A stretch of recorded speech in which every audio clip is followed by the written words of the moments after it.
This is a relay project. Real Talk starts right now.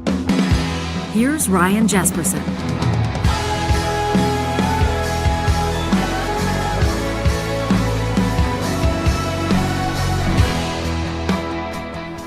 Oh, are we ever getting called to the carpet today, John Hicks, technical producer of this show? I hope you're ready. We received a couple of emails to talk at ryanjespersen.com.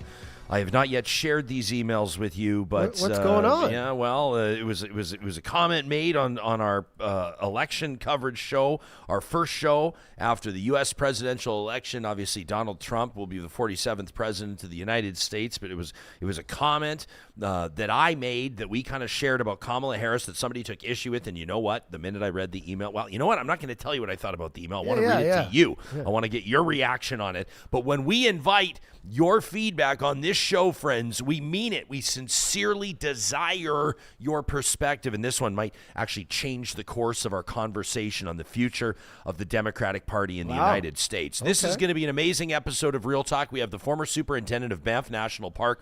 He's a celebrated author. He's a respected speaker. He's a fierce advocate for environmental conservation. Kevin Van Tighem has made the trip up to our studio in Edmonton to hang out with us here in studio to talk about his book. It's not necessarily a new book. It was released during COVID, but we haven't had a chance to get into it. Wild Roses Are Worth It, Reimagining the Alberta Advantage. You're going to go, where have I heard? The real political followers, you're going to go, where have I heard of that book before? Well, of course, Kevin Van Tighem had his own words weaponized when he was seeking a seat in the Alberta legislature in a recent election campaign. So there's a whole lot of layers to this, and I think that this is going to be a really, really interesting conversation with Kevin Van Tighem. That's coming up. Before we go any further, I want to remind you about the amazing work that's being done at the Juno Beach Center. You can check out, they've got a capital campaign going on right now. They're trying to raise funds to continue the amazing work that they're doing at Canada's Second World War Museum and Cultural Center. It's located in Normandy, France. You can learn more about it at junobeach.org. This center pays homage to the 45,000 Canadians, wrap your mind around that, who lost their lives during the war. 5,500 killed during the Battle of Normandy, 381 on D-Day. This capital campaign is an integral part of preserving the viability and the future of Canada's Juno Beach Center. This is the only Canadian Second World War museum in all of Europe. And as we approach the 80th anniversary of the end of the war, the Juno Beach Center has a bold vision to preserve, expand, and grow the reach of this Canadian landmark. They want it to become a model institution in sustainability and to help preserve and steward land in the area. You can learn more about how they could use your help to close the gap. They've got governments and donors in France contributing to this, and they're asking Canadians, corporations, businesses, organizations, charitable foundations, individuals to help them raise the remaining $7.5 million they need to realize this vision. Real Talk is proud to have supported their flag program. You can read more about that on the website. Again, that's junobeach.org.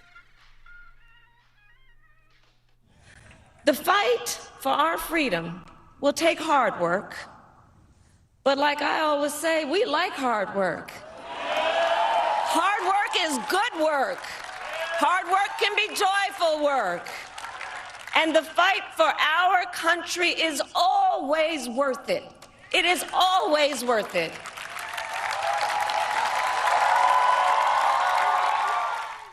That was Kamala Harris making a concession speech after calling and conceding the election, calling Donald Trump. That would have been Thursday midday. She did not make herself available the night of the election. Pardon me, that would have been Wednesday, obviously mid-Wednesday, but it was Tuesday night. I think that supporters were hoping to hear from her. She didn't make herself available. No. Maybe to a certain degree, some of the election results were still up in the air, but for the most part, everybody knew what was happening. I think everybody knew early. We were talking about how the Democratic communication had kind of gone silent.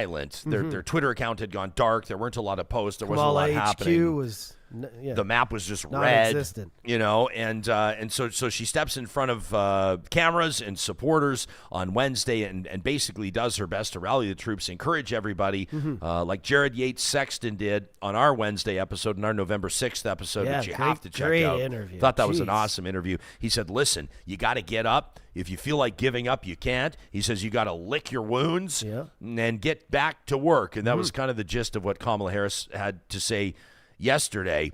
Really interesting conversation prompted by some of the voices that we talked to, a few different political scientists. If you missed it, from Mount Royal University, University of Calgary, Athabasca University, we talked to Jared Yates Sexton, a podcaster, an author, and a political commentator out of the U.S., and then I thought Bruce Heyman nailed it as well. Oh, yeah. Former U.S. ambassador to Canada, talking about what the election means for Ukrainians, for Palestinians, for Iranians, for Americans and Canadians, of course. So some really great takes there.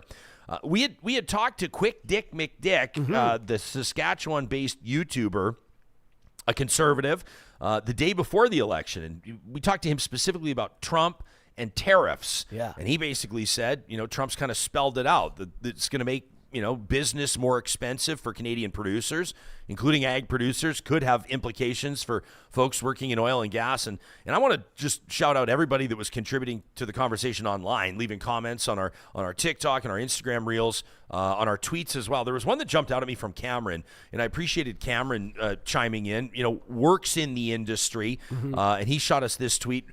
We can throw it up on the screen, and I'll kind of read it out for everybody that's listening on the podcast right now. But Cameron's not 100% sure that Trump is going to hurt producers in Canada, and he had some kindred spirits that were chiming in as well, that were there with us. He says, listen, he says, I'm happy with the outcome in the U.S. He says, and I'm an Alberta beef producer. He says, when it comes to trade, Harper went after Democrat California wine. He says Biden canceled Keystone. He says, I predict that Trump will primarily target liberal-friendly business. He says supply management. He's talking about dairy, obviously, and says stuff like that. He says, most common sense U.S. beef producers see the benefits of our livestock trade and that it's structured, to benefit both countries. And so there's a beef producer out of Alberta that says he's not too concerned about it.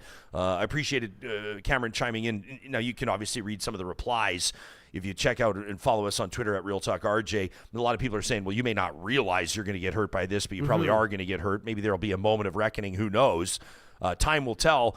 It's going to be fascinating, I think, to see what the second Trump presidency is going to look like as opposed to the first. This one where he won't be seeking re-election, we think. He won't be seeking re-election. And based on kind of how the House, the Senate's playing out, the Supreme Court, people are going to be saying that he's probably going to be and will most likely act like the most powerful president in American history. Well, he will be. And I mean, if Trump supporters and people who voted for him wanted a full-on, hands-on decks, 100% power in their party, that's what they're going to get. So there's going to be no excuses this time. If things go sour and you control the House, you control the Senate, you've got your guy in the White House, there's not really anyone else you can blame, right? And I'm not saying, I'm getting so many texts today from people and yesterday. Keystone XL is back, all these texts, right? And I'm like, you know what? I hope all these things come to fruition. I hope you get all the things you want. And I don't wish for things to go horribly. I don't want anyone on any side of the political spectrum to have a shittier life because of Trump's election. But at the same time, like I said, if things go south here, there's going to be no one to blame except yourself. Right? Yeah. There's a million different angles that these conversations to be had from as well, right? We talk about, I want to point out a couple of interesting sort of financial stories, some market stories that people are following, but there's other folks that are going, areas of our life that are going to be impacted. These people, their perspective has nothing to do with the economy. It might have nothing to do with tariffs or trade. 100%. It may have to do, with what they're forecasting on gun control or Trump's promise around mass deportations or what have you. Pretty interesting timing, though, today, as the Federal Reserve is expected to make, we're speaking to you ahead of an announcement, but they're expected to cut rates. And experts, including Alicia Wallace, Elizabeth Buchwald, and Brian Mina with CNN, are saying that the timing on this is extremely awkward. They say as the U.S. economy faces a new direction, a new president, a 3-year battle to bring down high prices by hiking rates to cool the economy. Sound familiar, Canadians? The Federal Reserve last month finally rolled out a rate cut, a pretty big one, and they're expecting another one today, but the future path of the U.S. economy is now coming into question, right, given the policies that have been touted by President-elect Trump. And so Jerome Powell, who's the chair of the Federal Reserve, is likely going to face a lot of questions on what that's going to mean for the central bank and inflation and borrowing rates. U.S. stocks opened with a small gain today, just hours before we're talking to you, ahead of this key policy announcement, and a monster rally yesterday prompted by Trump's return to the White House, including the U.S. dollar, Treasury yields, and Bitcoin. I don't know if you saw this story. Did you see this? CNN reporting. Check this out. I was reading this before we started doing the show here. The world's 10 richest people gained $64 billion in net worth. Well, of course they after did. Trump's reelection, just based on markets. Yeah. Just like unbelievable. Wednesday, a good day for the richest on planet Earth. Elon Musk, surprise, surprise, the biggest gainer, the world's richest person. Maybe Trump's biggest supporter. Well, I was hearing this morning that he's gonna carve out a position for him in a new branch of government. That's what they said yesterday. You should put him in charge of Space Force. Well, like the Trump team is all setting up. We saw in West Palm Beach, and they're going over how they're going to transition. But one of the things that came out yesterday is that Elon will be, I don't know if he'll be in the White House, but he will be running some sort of new branch of government to do with efficiency. That's the only word they put out there. I wonder how folks feel, those that would want Elon. Like if you're a Tesla shareholder, do you feel positive or negative about him focusing less of his attention on that? Yeah, if you're invested in SpaceX, or if SpaceX is your jam, would you rather Starlink or like all of these things? I mean, he's got a lot on his plate now. There's no denying that. No kidding. So he gains. They say his wealth jumped. Elon's did $26.5 billion yesterday. I know, and I don't want to be a conspiracy theorist, but this is the playbook of the right. And Bernie Sanders, when he was running or trying to run, he brought this all up when he visited schools across North America and talked to students, and he said, "Hey, listen, I don't care if people have differing opinions, but you have to watch the playbook. The Republicans tend to do this and this is what is happening literally days after the election. They divide. They put blacks against whites, men against women. They put up things like abortion rights and religion and all these other things to kind of, make you look over here while they're giving tax cuts to the people who already have too much money in the first place." And I'm all about business. I'm all about working hard and from the ground up. And I think Elon has built everything himself. He's a smart guy. But at the same time, do these guys need more tax breaks? Do they need more? Does Jeff Bezos need more money? Jeff Bezos, Amazon founder, his wealth grew $7.1 billion. More money than anyone will ever need. Can you imagine your wealth growing $7.1 billion? I can't imagine having. Anyway, so a week after defending his decision to withhold, he owns the Washington Post, of course, to withhold the endorsement of Kamala Harris. Oracle co-founder Larry Ellison supports Trump, saw his net worth rise $5.5 billion Wednesday. All the usual suspects, all the big names: Bill Gates, Steve Ballmer, Larry Page, Sergey Brin, Google founders, Berkshire Hathaway CEO Warren Buffett, obviously. None of them endorsed a candidate, but they have spoken in favor of Democratic candidates and causes in the past. I see Travis in the live chat right now saying, can we just get AOC to run for the love of God? I don't know though. To be honest with you, I think, and this is just my opinion, I wonder if she would have fared more poorly than Harris. I wonder if she would have fared worse. Division is the thing that we got to get rid of here. After Trump is done, and maybe things go great, but like I just said about, the Republicans kind of splitting people so that they can get their agenda pushed through in the White House. I think on the left, they have this whole thing about bringing people together, but I don't know if the Harris campaign hit that mark. There was a lot of division on her side as well. A lot of name calling people Nazis and racists and things like that. So I do agree that the temperature just has to come down. Yeah. On both sides, the division it's gotta be lowered. Sylvia says markets have been roaring, and if there's no dampening, the results could be bad.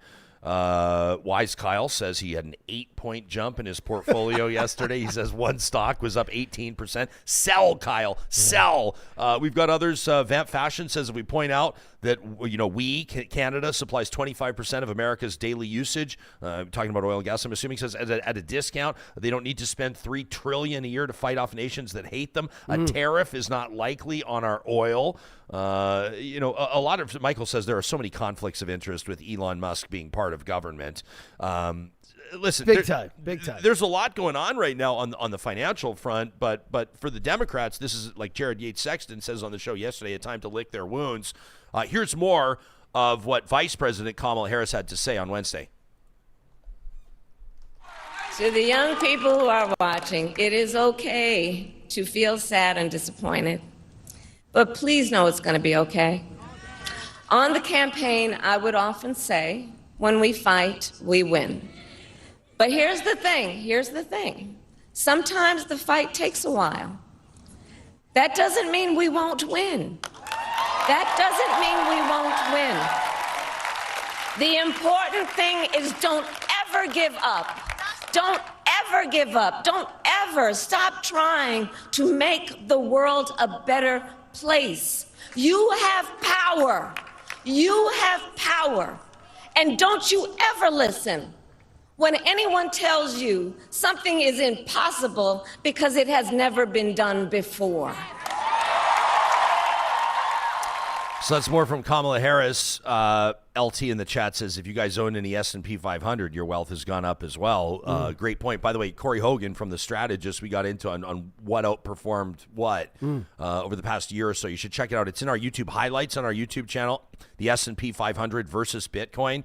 I thought it was a really interesting feature. Obviously, the S&P 500, way safer. And I would never tell you what to do if you hold Bitcoin right now, but I know a lot of people are selling high and they'll buy back in later when it inevitably drops. But a lot of things to follow. So we get this email from Lauren to talk@RyanJespersen.com. She says, I really enjoyed your Wednesday post-election show, especially Dr. Melanie Thomas from the University of Calgary. Really interesting research that she was citing. Lauren, I agree.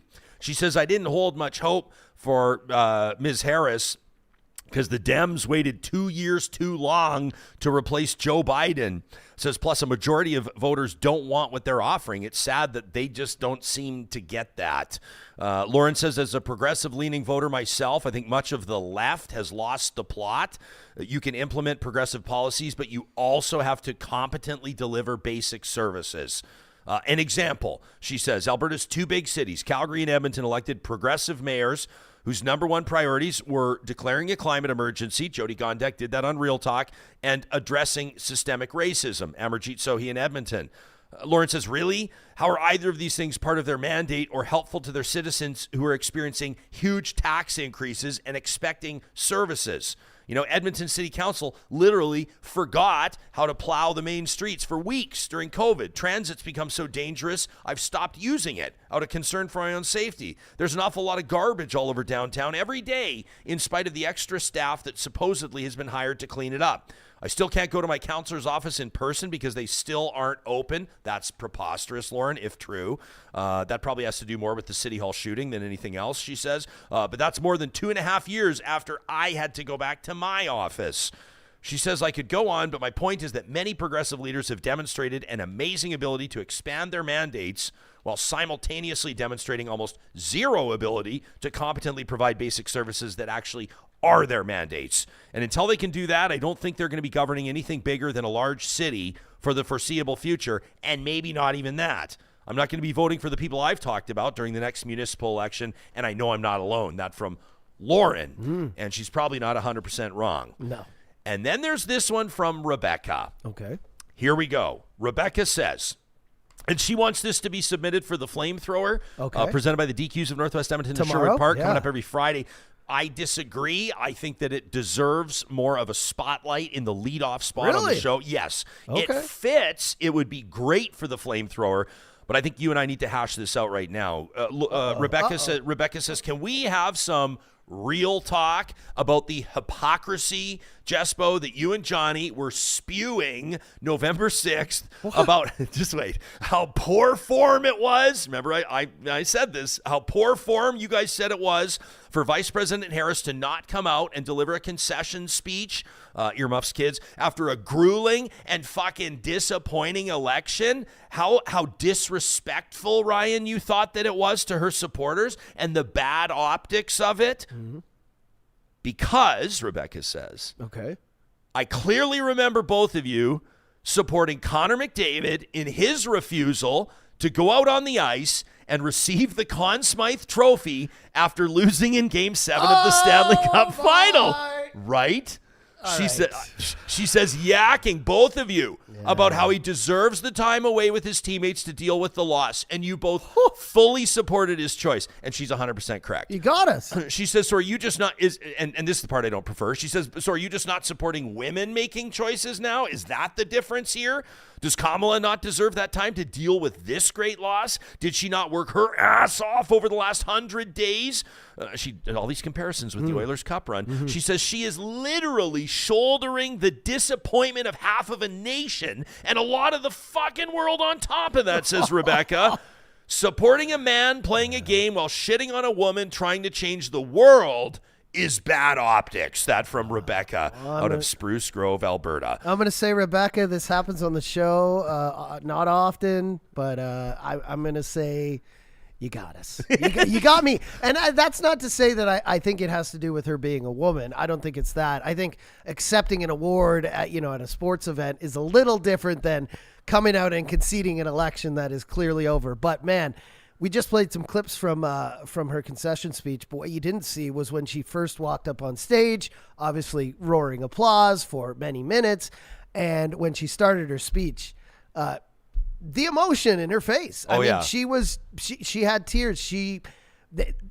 This was a hard-fought race, and I think she, like all the other Democrat voters in the States and people who were watching this, thought there was a big wave of change coming, much like the Obama era. Maybe not. We didn't think it was going to be that big, but much like that, there was an air of hope, and you got us because she 100% I don't think they're exact comparisons, but you made a good argument. She got us. Yeah, she got us. I will say this, and this may be a minor detail, because number one, the most important detail is, Rebecca, you got us, and you're 100% right. I already emailed her back, by the way, in like all caps. I never email in all caps. And I was like, this is such a good email. And by the way, who is it? Sylvia, someone says, give that girl a mug. 100%. We're going to, we'll get into, we're going to send her, back. We're going to send her a whole Real Talk prize back. 100%. Yeah. I would say, like, had it been Joe Biden that also came out or did not come out and didn't deliver a concession speech, I would have saved equal commentary. However, Rebecca approaches this from a perspective where maybe this is like landing with her in a way where she sees it all the time or sees it frequently. And so I just want to basically concede, you win. You got us. And that was a great email. And thank you for doing that. 100%. And we talked about this yesterday, not about this email, but something else. It's just, and this is another thing why when I watch Joe Rogan, I'm like, or other podcasts, like things go off the rails. They don't go off the rails here, but like we talk every day for an hour and a half, Monday to Friday. There's bound to be things that we say that you're going to catch and come back at us. And I love when people do that. 100%. This is going to make me think today. When we get off air, I'm going to be like, maybe I need to rethink why I posed that on her and not on a man. Right? I've been thinking about it since I read it. I love Tracy's in the chat just going mug. all right. We'll send her a mug. Yeah. How about this from Peaches? Peaches says that first email, Lauren and I says we'd probably disagree on most things, but damn, she's right. Identity politics is pissing off a ton of people. That from Peaches. You can let us know what you think of this. Ms. KD says, I'm so sick of the double standard. Let us know what you think. Talk at RyanJespersen.com. The flamethrower coming up on the next episode we do. That's going to be the episode coming up on Friday, obviously, and presented by the DQs of Northwest Edmonton and Sherwood Park. That'll be the 8th of November. A very special episode of Real Talk ahead of Remembrance Day. We hope you'll join us for that. Coming up on the other side of this break, Kevin Van Tighem is, if you know conservation, if you know environmental action and protection in Western Canada, you know this guy, former superintendent of Banff National Park and the author of Wild Roses Are Worth It, joining us in studio coming up in about 60 seconds. Before we welcome Kevin to the show, I want to remind you about what's happening at Friesen Brothers. You can find them online at friesen.com. They've got a whole bunch of stuff going on all the time, including 15% off on the first day of every month for grocery purchases, $75 or more. Amazing for families that are feeling the financial pinch, and who isn't? But I want to shine a light on their butcher shop. They only sell fresh Alberta meat at Friesen Brothers. I'm talking beef, pork, chicken, turkey, you name it. Every Friesen Brothers butcher shop has a well-trained butcher who's more than happy to custom cut your meat to your favorite thickness or share their own great grilling tips as well. Plus, if you need a specific cut for a special occasion, I'm going there today to pick up a big roast. They can help with that too. You can find more information online. Check out the butcher shop link at friesen.com. Our friends at Kubi Renewable Energy are not turning off the "we're hiring" sign just because winter's about to hit. Now, they won't be doing rooftop installations in the snow, but their company is growing so fast across Western Canada that they're always looking for trained electricians, experienced installers, salespeople, HR professionals, you name it. They're young, they're growing, and they're reshaping Canada's energy portfolio. You can check out the careers link at kubienergy.ca. That's also where you can go to get a free quote if you're thinking of integrating some solar into your setup this spring as well. And a shout out to our friends at Complete Care Restoration. They're hard at work getting folks back on their feet after natural disasters this summer, including wildfires. But, they're working around the year. Professional property restoration services based out of Edmonton, but ready to respond province-wide 24/7. They work directly with insurance companies to simplify the claims process for you so you can focus on what matters most. And if you check the small print in your policy, chances are you can choose who does your restoration work. We recommend, because we've worked with them, 2 thumbs up for Complete Care Restoration. Well, I think I've probably spoken to Kevin Van Tighem 4 or 5 times on the show. We've memorable interviews. You're sitting in the front driver's seat of your car, parked at a trailhead. I don't know if you remember that one. You drove way up to get reception once to talk to us. We've spoken to you from your home, but what an honor to have you travel up to the capital city to join us in studio to talk about your book, Wild Roses Are Worth It. Nice to see you, Kevin. Nice to see you. It's great to be here. Yeah, you've authored more than 20 books, right? No, it's not up to 20 yet. No, you're getting darn close. A whole bunch of essays. 14, 15, 14. Something There you go. Yeah. Well, that's 14, 15 more than I've written. Former superintendent of Banff National Park and a one-time candidate for the Alberta NDP. And I'm holding in my hand the updated edition of your book, and there's a really interesting prologue, a preface rather, where you talk about running, putting your neck out there, and ultimately losing an election. We've just talked about Kamala Harris. What prompted you to consider going into politics, and talk to us a little bit about what that experience was like for you? Temporary insanity, I think. Yeah. No, actually, what it was, I'd never thought about going to politics. I was raw amateur when I went in. I didn't have a clue how you do this.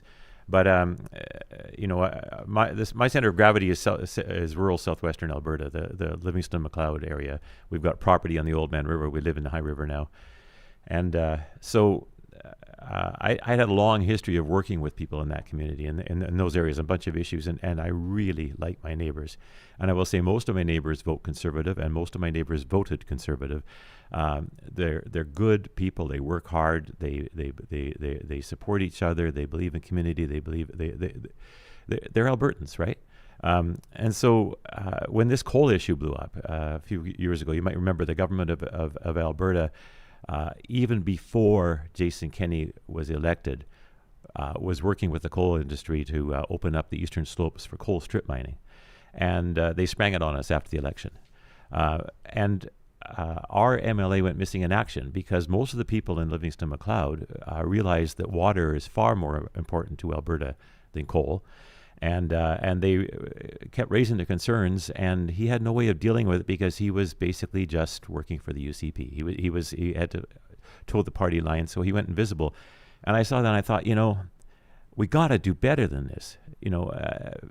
People in rural Alberta get taken for granted by Conservative governments. It seems like government has forgotten that they work for the people. It's always about the insiders. It's all about the elite, business elite. We see that today.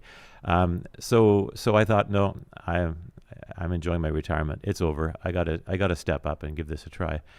And it was a year and a half of hard work. And it was probably one of the best experiences of my life. And we lost. Why do you think what's your opinion? I mean, I have to assume you're watching the American election to a certain degree. Do you have everyone's got their theory on how that Democratic vote kind of imploded and how Trump was able to win with fewer votes than he earned last election. He received about 3 million fewer votes approximately, but won in resounding fashion. Why do you think it went the way it did? You know, I think we're all scratching our head over that, and you know, we had similar discussions after our election, right? And there's always this sense of betrayal because sure enough, you find out what they're really up to after it's too late and they're elected, right? I mean, like you know, we're not going to talk about a provincial police force. We're not going to talk about the federal Canada pension plan. Oh, we're elected now. We're going to talk about it. That sort of stuff. Cool. So I don't know. I think that we live in a time when people have really lost a lot of hope in the future. You know, there's the daily news about the latest weird thing happening in the climate, latest hurricane, latest drought. There's this cost of living thing that's just eating the millennials and the younger generations, where a lot of them have given up any hope of ever owning a house, and they're working 2 or 3 jobs to afford rent. So there, and then there's this sense that democracy is not delivering democracy, and so I think in that environment, people are easily triggered, and anger comes easily, and so we become much more easily manipulated, much more easily used, much more easily played when we're feeling vulnerable and insecure. And you know, what was Trump's big message? I'm going to take care of you guys. You know, the world's a mess. The United States is a mess, but hey, I'm here. Well, you know, that's clearly phony. He's not going to take care of how can he? But it's a message that resonates when people are feeling that the future has ceased to be a place of hope and has become a place of danger and fear. So I think that's what it is. We live in a funny time. We used to always look forward to the future as things are going to get better. You know, I can build my career. We're going to build our community. We're going to have rural electrification, or we're going to have, you know, whatever. Now we look at the future and we see scary things, and that makes us vulnerable to that kind of politics. I'm sorry, but you can tell me to hope, but if I'm not feeling it in my heart, it's not going to resonate. But if you tell me you're going to take care of me and I'm feeling insecure, that might talk. So I think there's some of that going on, you know. I listened to the first hour of Donald Trump with the podcast superstar Joe Rogan. It's the biggest podcast in the world. And Trump has his eyes on Canada's watershed. He has his eyes on Canada's water. And you and I already had this interview in the books when I heard that. And I said, I can't wait to ask KVT about that. Do you think that Canada does enough? I mean, you know, I saw a lot of people on Twitter yesterday replying to comments I was making, and I don't necessarily disagree with them. We're talking about Trump's protectionist policies and tariffs and the like, and how that'll likely impact importers, exporters, et cetera, and impact Canadian industry. And a lot of the comments, people were saying, well, maybe Canada should do a better job of protecting our own industries, protecting our own natural resources. What would you like to see the federal government do? What would you like to see Canada do about things like water? Well, you know, does Trump mean it? Yeah, probably. Can he do it? Yeah, probably not in one term. Is it legitimate? Have you ever flown into Phoenix or LA and looked at those swimming pools? Yeah. Just blue squares as far as you can see. As soon as those pools are empty, we can start talking about water. You know, we have no water to spare. The Mackenzie River is running at record lows. Great Slave Lake, people's boats are sitting on the shore. You know, there used to be a time when they could look at a map and say these rivers are being wasted to the Arctic. Well, they were never wasted. The rivers have many values and purposes. But the truth is, all of our water is over-allocated, and we're facing increasing water uncertainty with this changing climate. The the reduced winter snow, greater winter rains, longer, more pronounced droughts. Where's this spare water? What should we be doing? If there's one place where I think some of the stuff that Trump said kind of resonated with me, it was this stuff around, but in a different way, was this stuff around his tariffs and his immigration policy, which is sort of like this isolationism, because this should be a world where people are happy and comfortable and secure living at home. That's where you get cultural diversity. That's what makes the world a rich place it is. The reason that they are grappling with those issues, the reason they're looking around for water, the reason they're trying to shut down their borders, the reason about tariffs, is because everybody's in an insecure world, and a lot of people just can't look around their home anymore and see a future, and so they look to where they think the future might be, and it's the States. So I think a policy that I would like to see at the federal level would be to say, yeah, we're going to secure our borders a little bit more, and we're going to be far more involved in foreign affairs in terms of trying to help countries in Africa and in South America, in other parts of the world, to actually have viable economies, to actually have a secure future. After all these years, the period of empire building, when the European countries were laying claim to lands already occupied by other people, and now with global capitalism, using the whole world as a source of resources to sort of suck those billions of dollars of profit out of, we owe a lot to our neighbors because we've taken so much from them. And so I think you don't divorce yourself from the world. You try and make the world a better place to live in, because if you do that, you deal with your border problems, you deal with your disparities.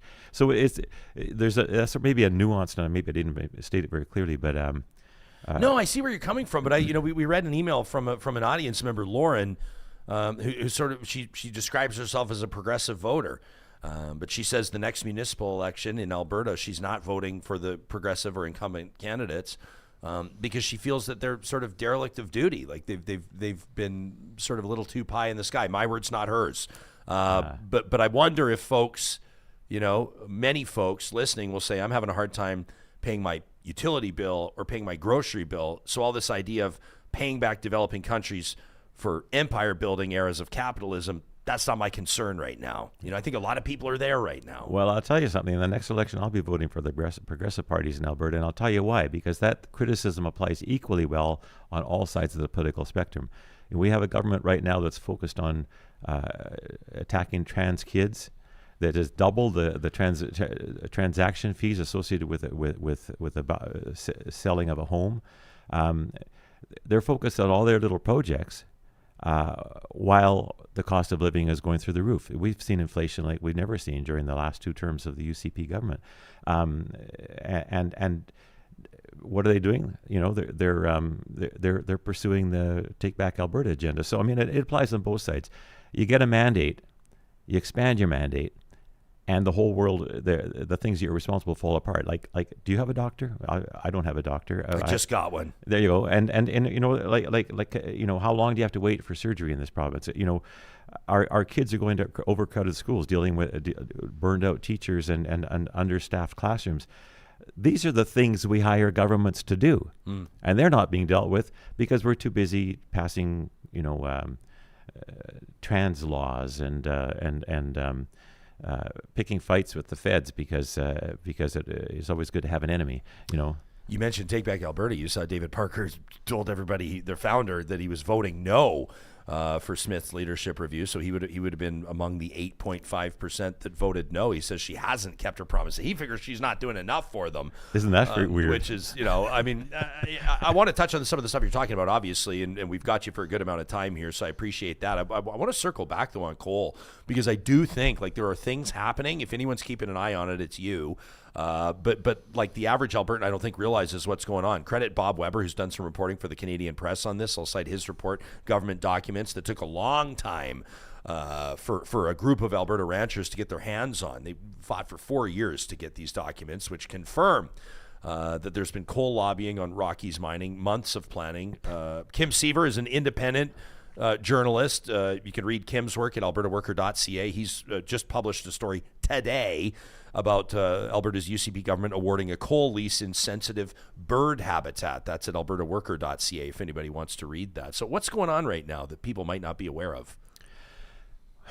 The coal thing is like it just drags on, and it's very strange to me. So the government people that were elected into the Jason Kenney government were dealing with the coal companies before the election, and yet they did not tell us about it. They did not run on a campaign. They did not include in their campaign that they were planning to open up the eastern slopes to coal mining. Peter Lougheed, his government in the 1970s spent over 3 years doing detailed resource analysis of the entire province. They held public hearings. They did extensive public consultation. They came up with a coal policy that said we can develop coal in the parts of the province where it'll do least harm. We will not develop in the parts of the province where it's likely to do the most harm. And our eastern slopes are the source of all of our water. And so that was put out of bounds. But it was opened up to mining as soon as the Kenney government came in, and of course there was a huge uproar. I don't know if you remember that, but it was actually probably one of the better things that happened was that ranchers, First Nations, and urban environmentalists, they all got together. Fishermen, country anglers, singers, yeah, Corblund, the movie industry, like everybody piled on and came together and realized that we might have differences among ourselves, but we agree our eastern slopes should be kept inviolate, and the government backed off. And the government committed to honor the recommendations of a committee they appointed. And the committee that they appointed looked at like 25,000 questionnaire responses, the highest by far response the government has ever had on one of its goofy little online questionnaires, of which 70% of us or more said that we don't want coal mining in the eastern slopes. So this is all the backdrop. And the government accepted the recommendations. And then hasn't acted on them. And meantime, they're still flirting with the coal industry. They've actually pushed the Alberta Energy Regulator to consider a project that was dead as an advanced project, and they're looking at a potential coal mine near in the headwaters of the Old Man River. So this is happening, and at the same time, we have a regional plan for the southern Alberta, South Saskatchewan regional plan, which is being amended this year.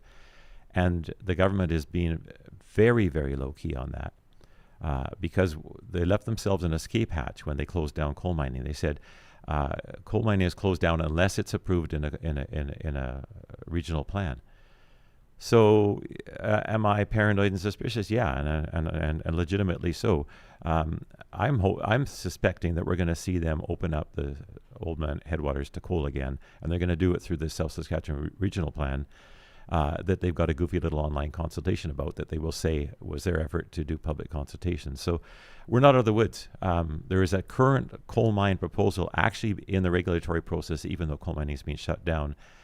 And there's a process in place that is probably going to open up the eastern slopes again, in spite of the fact that these people work for us and that coal belongs to us.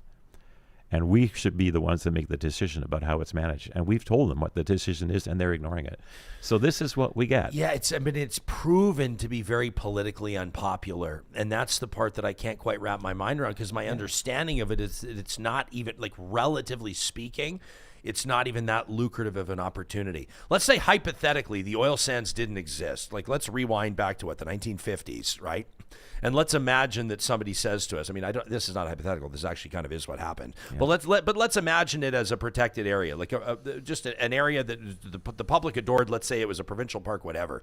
But there was research that showed, or geological records show, whatever it is, that Alberta's sitting on trillions and trillions of barrels, and like this could be a game changer for Alberta's economy.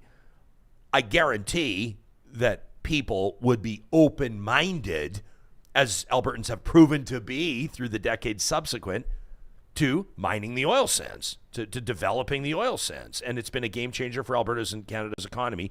And it has left, obviously, a significant environmental footprint. It's taken a toll. We've talked to many people, including Chief Alan Adam, I think, from the Athabasca Fort Chipewyan First Nation, what's happened to their water and the rates of cancer in their community. But the coal mining on the eastern slopes, it's not oil sands 2.0. Nobody's pretending like it is. Nobody's acting like it is. I've talked to people that work in the industry that are saying it's not even worth, like, relatively speaking, they can't even understand what would motivate the government to do this. What's your suspicion, or what's your opinion on this? Well, it's probably not wise to share my opinion, my suspicion. But what I will say is Why, that you think you'll get sued? Well, basically, there's enough assertions made without proof in this world. I'm not going to add to them. Sure. But the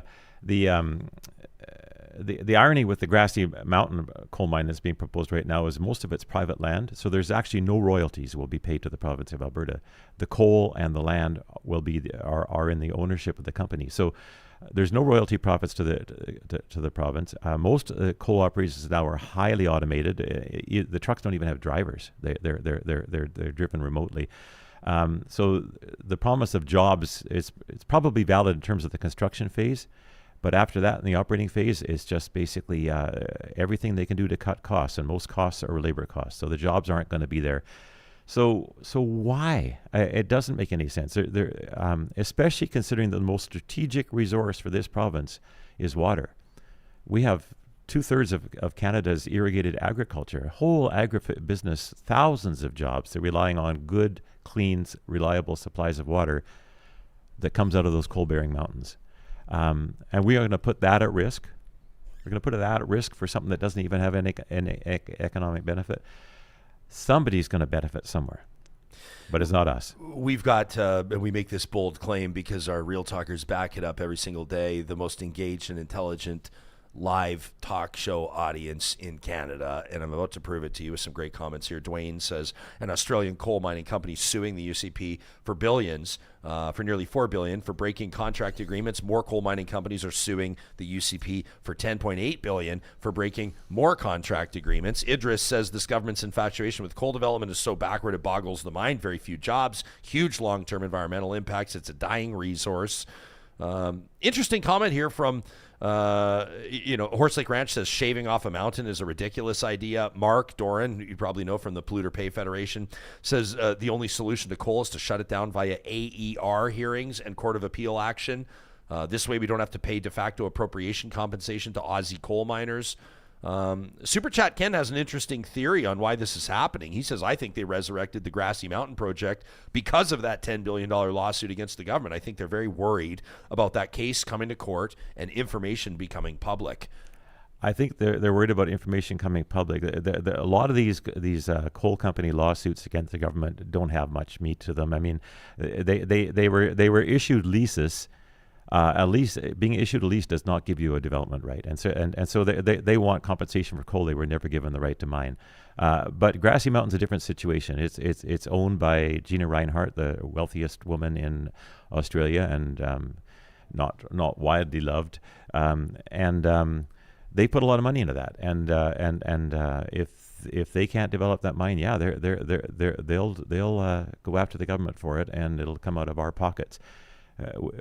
We have a habit of thinking that conservative governments are good at managing business-related enterprises, and they have a habit of losing our money by doing this sort of stuff. Yeah. I should also read John's comment in the live chat, by the way, where he says that you're his favorite Albertan. I shouldn't skip over that. So that's got to be nice. Finally, somebody likes me. There you go. I don't know. That might be your son or no. You teased me in our correspondence before this interview. We're talking to Kevin Van Tighem. If you're just joining us on Mixlr, the live streaming audio app presented by California Closets, former superintendent of Banff National Park. His book, Wild Roses Are Worth It, Reimagining the Alberta Advantage. You teased me and you said you might be surprised. You said, I actually think, what were your exact words? I don't know. I'll paraphrase. You said the UCP might be doing something right on renewables. I didn't take you for a UCP cheerleader. I'm not calling you one, but what's the UCP doing right in your mind on renewables? I think the one thing they're doing right is they are actually listening to Albertans, and it's related to the concern about the loss of good productive land to solar farms and wind farms.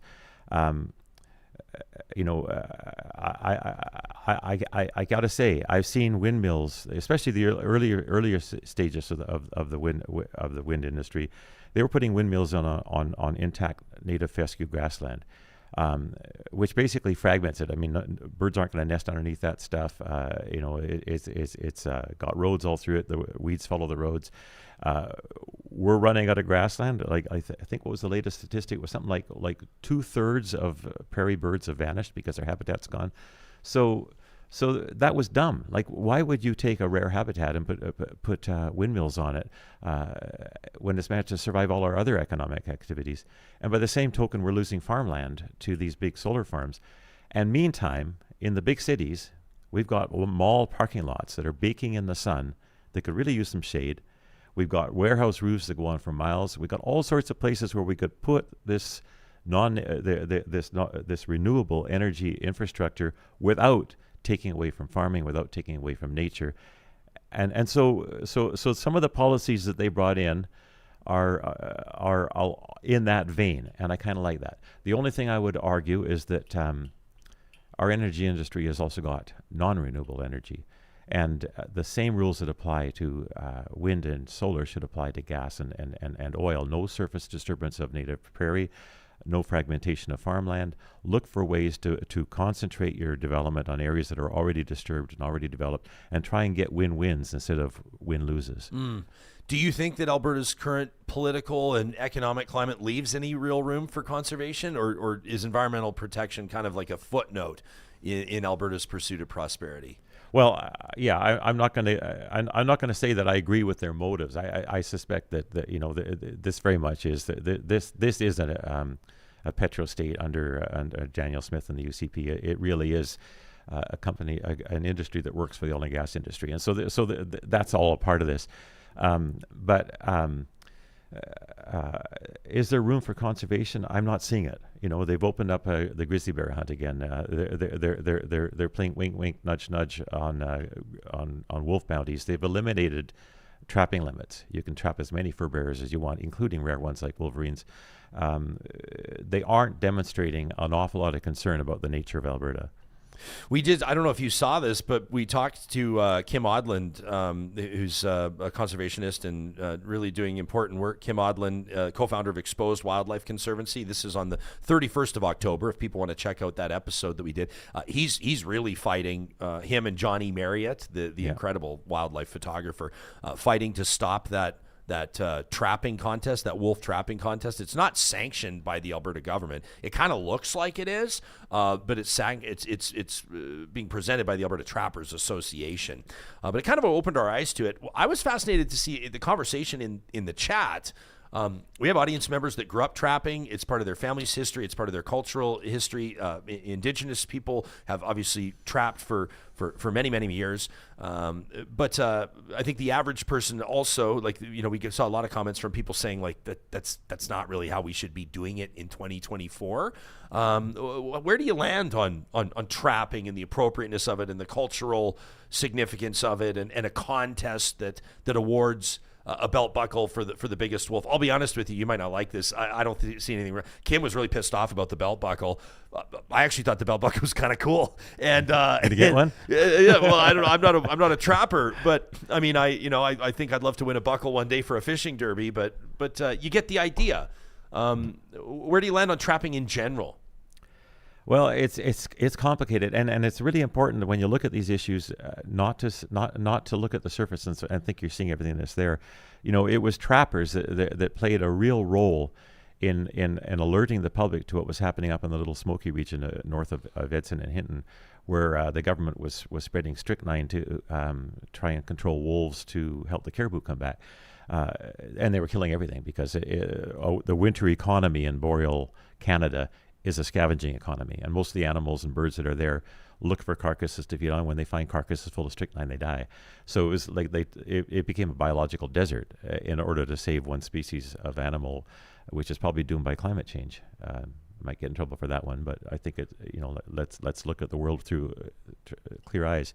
So trapping is a way in which people interact with nature, and some of them are real conservationists. It's hard to believe because they're putting traps out there and some of these animals die slow deaths. But when you turn it into a competition, you have commodified wildlife and you've perverted the motivations that lead people to trap in the first place. And we're treating living creatures like golf balls. And that, I think, that does harm to our collective soul when we interact with our fellow relations in ways in which they are just expendable. I'm a lifetime hunter, and for me, when I'm hunting, that's a very intimate relationship I've been into. I'm actually a predator in an ecosystem with animals that prey on. I'm giving them a fair chance. I'm respecting them. If I don't make a clean kill, that will keep me awake for nights. 100%. And so these are the values. These are the perspectives that you need to bring to your interactions with nature, especially when you're in one of these consumptive activities like hunting or fishing or trapping. Personally, I don't understand trapping. I don't see the point in it, but I respect people I know who trap. But I also think it's unfortunate that they are as good as anybody else at succumbing to commercial pressures and competitive pressures and turning nature into just a commodity to be used. That's not good for nature. That's not good for us. I don't know enough about trapping to have an opinion on it. Like I only have a city slicker opinion on it, and I want to seek to understand it. And I'm grateful for people that are contributing their their thoughts in the chat and sending us emails. I want to understand why people are against it. I want to understand the history of it and the cultural significance for people. I appreciate your take on it. How do you respond to the notion that environmentalists, obviously well-intentioned, often advocate for policies that would limit economic opportunities, including for Indigenous and rural Albertans? Because that's kind of it, right? We see this conversation all the time on the show. I feel like it's dumbing it down a little bit, but people will say, it's like the environment versus the economy. Mm-hmm. And I don't feel like it's a productive conversation, but that's kind of what it boils down to. It's how it's presented. Well, it's funny. It really depends on which environment, which economy, right? Go back to the water thing and the coal thing. That's often said. Well, people in Crow's Nest Pass need jobs, and you're taking away the jobs to simply protect your mountains so you can go hunting and fishing. Well, okay. And how many jobs are there in agriculture downstream from those coal mines? How many jobs are already in those mountains taking advantage of the fact that they are pristine? Fishing guides, hunting guides, ecotourism operators. There are many ways to build an economy. There are many kinds of jobs you can have. There are many ways in which you can look at the resources that we've been blessed with. It's not a zero-sum game. And if we don't have a future where we have a secure water supply, that will cost us a lot more jobs and a lot more economic value than if we succumb to that argument and say, yeah, okay, you can have your 200 coal mining jobs, and we'll worry about the consequences later. We're seeing some of that. Like you talked about the oil sands. Well, we're seeing some of that there. The piper is going to have to be paid. We've got the world's largest toxic lakes in our northern part of our province, and nobody has a plan for what to do with them except maybe to try and sort of half treat them and then leak the water out into the Athabasca because there's nobody downstream except some Cree communities and we're in Edmonton. We're not, so this sort of we're going to shunt our problems off to people that don't have political power. So it's not black and white. It's a false choice, and it's sort of a brain dead way of framing the whole thing, that it's environment or economy. It has to be environment and economy, and we can do that.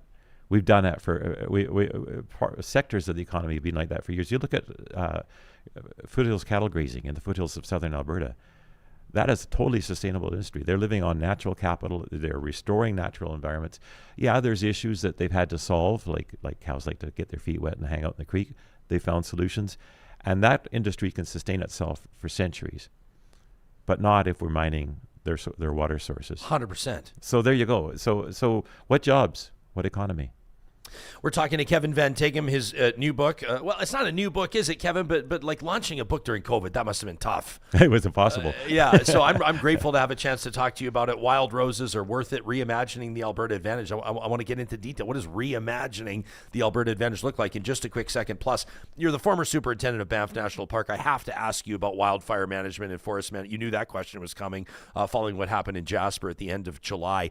Before we do, we're putting out the call to anybody that's either graduated from the University of Alberta or that knows a proud U of A alum. The 2024 University of Alberta Alumni Award nominations are open. The impact of the U of A's alumni is felt around the world. They're leaders, they're innovators, they're change makers, and their passion is creating impact.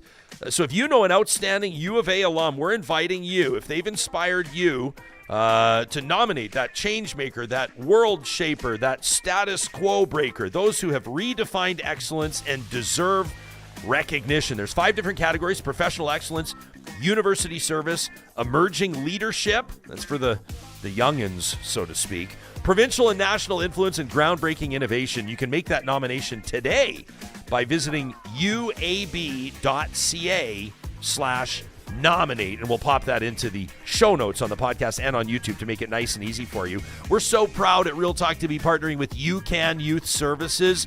Take a minute today and check them out online at ucan.ca. This is an amazing charitable organization based out of Alberta's capital city, but doing work across the province and beyond, helping young people 18 to 25 out of harm's way and onto a path of economic independence. They've got their Relentless podcast series that was hosted by our wonderful friend Kyle Dubé. You know, we lost him unexpectedly this year, but the team at UCAN is continuing Kyle's relentless work. You're going to be hearing about their comedy nights. We're going to tell you more about what their outreach workers are doing. You're going to meet success stories that have worked through those UCAN programs. And of course, there's also an opportunity for you to support exactly what they're doing. Employers, I'm talking to you. If there might be entry-level jobs available at your shop, they'd love to work with you to create opportunities for young people aged 18 to 25. You can learn more at ucan.ca.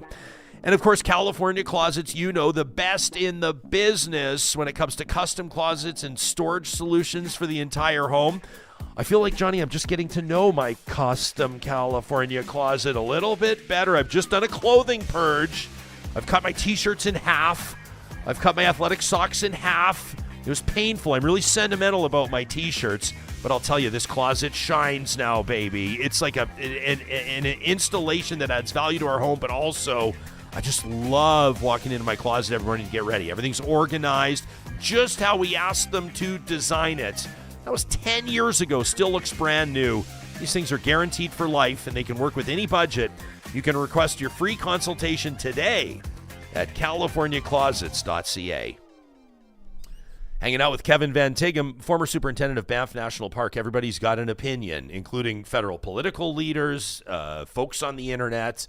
Don't give yourself a migraine rolling your eyes, but everybody's got an opinion on how national parks should be managed and what should have been done ahead of Jasper's devastating wildfire back in July. Now, we've learned a lot. We've talked to a lot of experts, and they've told us about the work that had been going on in and around Jasper and other areas. But there's kind of this understanding in the public, or at least this sense, that Parks Canada put Jasper in a tough spot.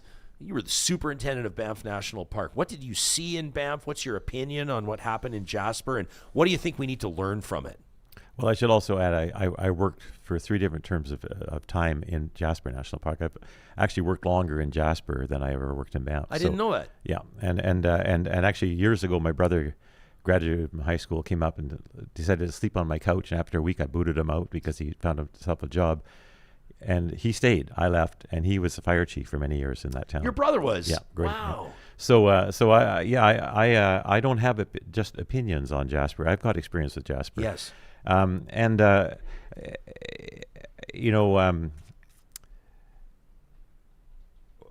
of the problems we're dealing with now is that we are seeing events that we've never seen before, unprecedented events. When the Jasper wildfire happened, they had drought indices that had never been recorded before. That park was just dry as a bone, and then they had lightning strikes, and it was primed to go. The mountain parks are full of conifers. Conifers are full of aromatic hydrocarbons, which are basically fuel. Green conifers burn when it's hot and dry. On top of that, that fire generated a firestorm. Probably, they're still speculating about whether it actually generated a fire tornado that sent flames 100 meters in the air, that sent huge clouds of sparks up to rain down on the town of Jasper. Parks Canada did not fail the town of Jasper. Parks Canada saved 70% of the town of Jasper when it shouldn't have been possible to save it. That was an incredible firestorm. And these are the kinds of events we're getting as the climate changes. As we dry out in the summer and have longer, hotter, dry spells, as we get more intense weather events driven by the energy that's in the atmosphere from all of the water that's being moved into atmospheric water. So, I look at what I saw even back in the 1970s. The forests upstream from the town of Jasper had a lot of dying pines in them. They were just the trees. The trees had grown up for a century. It's a very bony landscape. It's shallow soils, and a lot of water competition amongst these trees. And when the trees get drought stressed, they become more vulnerable to beetle attacks. So they had things like Ips beetles and things like that were in there. Those forests were priming themselves and continue to priming themselves for over 30 years.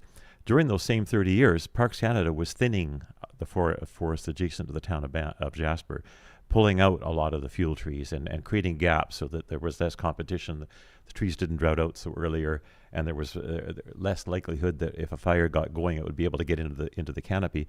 And in addition, inside the town, they were working on trying to fire smart property, so they were less flammable. So there was people on Parks Canada and people in the municipality of Jasper that were working together for 30 years to prepare that town for the fire they knew was going to be inevitable. What they didn't reckon for was the kinds of fires we get in the 21st century, and that's what they got. There comes a point where you cannot stop a fire.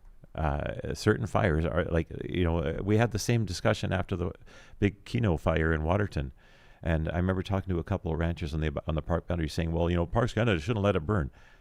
There was no way you could stop that thing from burning. It was coming down those valleys driven by 120 kilometer an hour winds. You don't get in front of a fire like that. You get out of the way.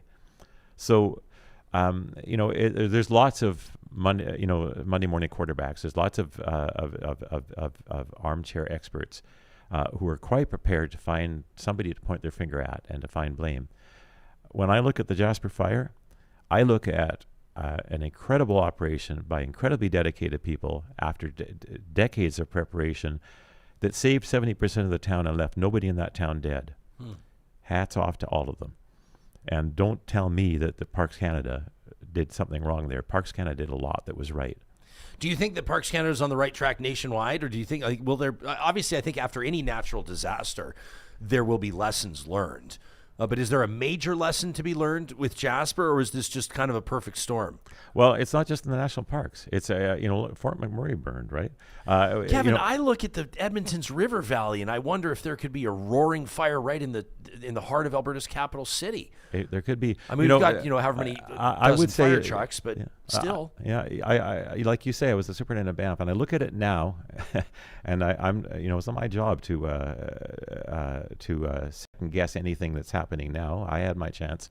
But if I could go back and change something, boy, I should be looking at the fact that there's only one bridge across that Bow River when you need to evacuate that town. And I would be looking at all that fuel upwind from the town. And guess what?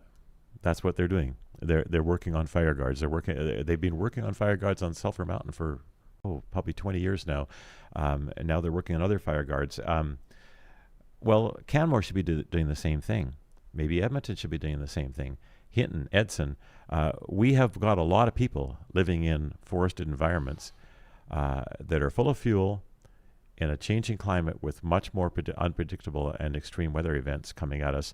we are going to see an awful lot more of these fires, and we need to be prepared for them.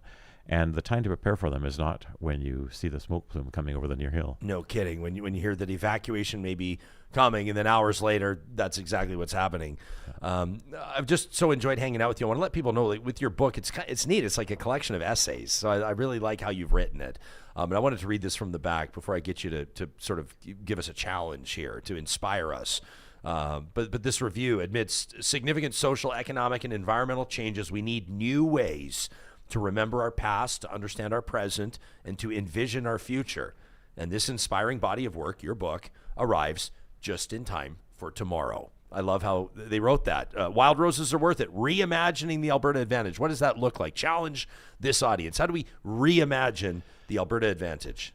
Well, and this is of course the part that got weaponized against me when I got into politics briefly. Yeah, the UCP pulled right from your book and put it in front of everybody. I know, but they pulled and twisted, which is that's the way that some political hacks play the game, and no surprises there. They portrayed you as an enemy of the province. Yeah, they did. Yeah, amazing. My family's only been here since 1875, so I guess we are sort of like recent arrivals. But anyway, I think the important thing is that, like, we probably live in one of the best places in the world, and I believe that in Alberta we have some of the best people in the world. So the Alberta Advantage is that, and yet we keep on hanging it back to the idea of oil and low regulation. Oil is one industry. It's been a very important industry. It's made this province able to thrive economically and to develop an awful lot of the infrastructure and services and things that we value on a day-to-day basis. But it is one industry, and the job of government is to regulate industry. It's not to hop into bed with it. We have other industries as well. We have agriculture, which employs far more people than oil and gas. We have a booming tourism and movie industry. We have lots of different ways to make living, and people are doing it. Good people who are not the kinds of people that the rest of the world imagines when they imagine Alberta. And that was the point I was making. I was accused of saying that we're all a bunch of rednecks. We're not all a bunch of rednecks. That's what I said. I said we might be perceived that way by others. Well, that's true. But are we that way? No. We're so much more than that. This is a great province with great people, and we've got the most beautiful rivers, most beautiful landscapes. And as long as we think of ourselves in narrow ways and we let other people define us as just being the one thing, as long as we think that we're just a petrostate, pumping out oil and pumping out profit, we actually squander the things that give us the real Alberta advantage, which is the wealth and beauty of our landscape and the richness and diversity of our population. So that's the message, and the stories in the book are really around showing people where we are and showing people who we are, so that we can basically reimagine our possibilities. And it's vital that we do that, because we're thriving right now. The more the world gets into chaos, the more oil and gas are worth. And in the meantime, the world is doing everything it possibly can to move away from oil and gas, and the crunch is going to come. And if all our eggs are in that basket, which seems to be the direction the government's going right now, we will find ourselves basically out in the end of a limb with this being sawed off behind us. And how can that happen in a place this rich, this beautiful, and this diverse? Only if we walk away from the things that are the most valuable about it. So that's really what I was hoping to achieve with that book. Was to remind us that there is so much more to this place and so much more to our people than the way we're portrayed and the way that we too often imagine ourselves. I'm embarrassed to say I don't read a lot of books. I read your book, and I read it relatively quickly after receiving it. And I love how you present it. I like the way that you challenge your fellow Albertans while inspiring them at the same time. No one can question your passion for this place. And I really appreciate you making time for us on the show again. I mean, this has got to be your 4th or 5th appearance on Real Talk alone. Look at this. You see this green box here. That means that somebody's kicked in a few bucks on our YouTube Super Chat. That's from Super Chat Ken, we call him. He's a very generous guy. He says, Kevin is a great Albertan, true love for our province and our country. So how about that? That goes right into the Real Talk beer fridge. So I feel better again now. Grab a cold one now. Yeah. Yeah, you can grab a cold one after this interview. Kevin, thanks for this. Kevin Van Tickham's book is Wild Roses Are Worth It.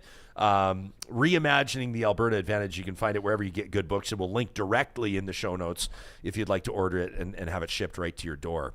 That wraps this episode, but I want to make sure that you join us for the next one. That'll be Friday, November 8th. As you know, it's our tradition. At the end of the week, our final episode, we present the Real Talk Roundtable, this one ahead of Remembrance Day. We're going to be observing and learning more about the good work done by the team at No Stone Left Alone, including a journey to Europe. We're going to hear from the folks that were just there and back. They're going to share their stories with us. I guarantee it'll resonate. And then on Monday, Remembrance Day itself, you'll catch a very special episode of the show with a remarkable veteran. We hope you'll check it out. Talk to you soon.